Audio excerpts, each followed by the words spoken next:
महापालिकेच्या तत्कालीन आयुक्त श्रीमती अमिता दगडे पाटील आणि महापालिकेचे स्वघोषित सिटी इंजिनियर कैलास शिंदे या दोघांनी मिळून महापालिकेच्या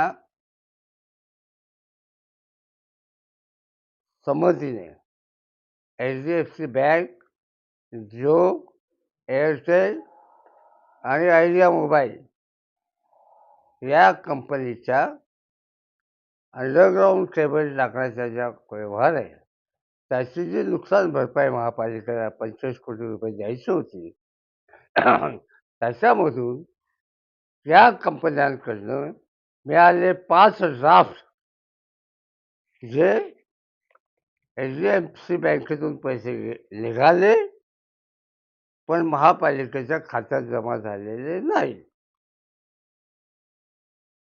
हे ड्राफ्ट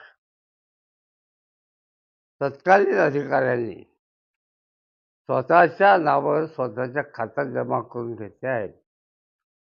काय असा हा सगळा मिळून 45 कोटी व्यवहाराचा भाग आहे आणि त्याच्यामध्ये झालेली अफरातफर आहे.